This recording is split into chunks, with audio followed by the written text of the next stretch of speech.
Then the little girl went into the workshop of the people that the bird had told her about.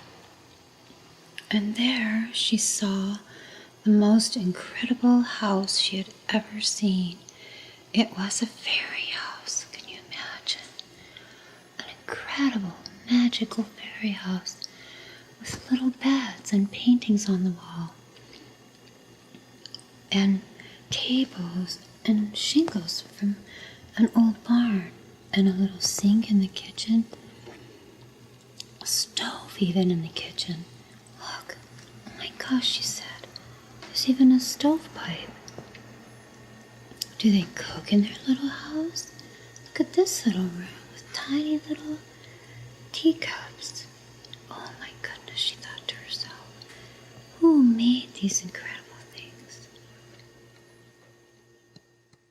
The little girl noticed that in the sink in the kitchen there were dishes that had been left. It was as if the people who made the house just left suddenly. There were even pots and things on the stove cooking, and herbs drying up in the rafters. It was amazing. Little flowers. Look at this leaf, she said. You can see through it, and there's a flower in there. Tables and chairs. The floors were made of stone. And look at the window boxes. Beautiful little window boxes. I'm going to look down here, said the little girl. It's the bathroom. There's a beautiful mirror and a chair and a little sink and a shell bathtub. And look down here. There's a garden area where people can sit. It's so beautiful, she said. And then the little girl noticed other things. This is a little house, she said. And look at all the other furniture. Oh my goodness, it's wonderful.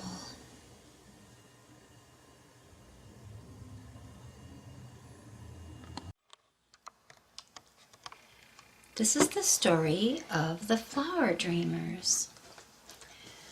The valley was filled with beautiful flowers. Finches and sparrows flew about in the bright blue afternoon sky. Tiny ants hurried along their minute, well-traveled path to their busy home. Amidst all this beauty, there sat a little girl who wore a colorful crown of flowers in her long hair. At her feet there were rows of pink flowers, below them rows of blue flowers, purple and red flowers, another row of yellow and white. The girl had made a beautiful, delicate heart wreath from petals she had gathered in her basket. She set it at the base of an old tree, a gift for some unknown person who would stumble upon it after her departure. The girl, whose name was Fleurette, had waited that morning early, sitting in the tall grasses and wildflowers, hoping to see the rabbits and the deer of the meadow. She had left her home right after breakfast, knowing that the little animals loved to go to the meadow very early each day. She laid back on the soft ground, the little flowers and grasses bending under her in a fan-like array of color, framing her as if she were a painting. She had seen a beetle earlier, crawling slowly along the blades of grass. It was black and shiny, with the tiniest delicate legs. She closed her eyes to wonder what she would feel like if she were a beetle. "No, I would rather be a butterfly or a bird," she said to herself. "Black is so very dark and cold. I want to be bright and beautiful." With that, the little girl fell asleep, dreaming of the beautiful flowers all around her, imagining herself as the most beautiful butterfly in the meadow.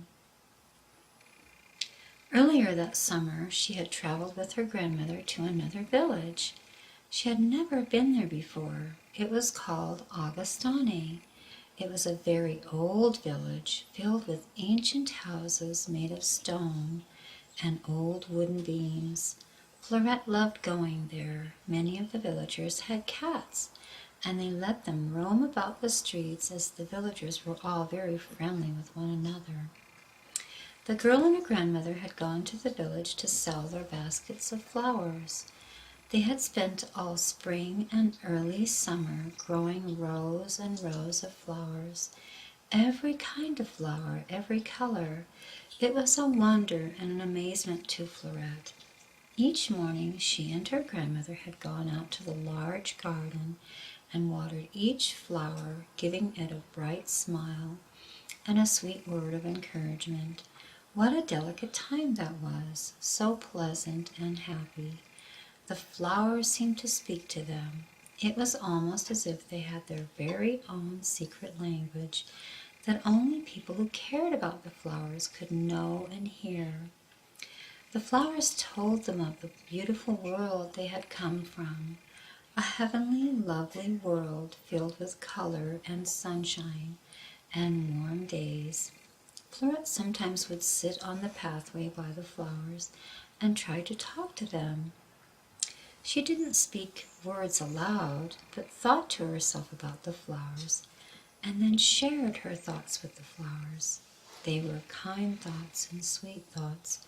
She told the flowers that she loved them and that she waited each night to see them the next morning.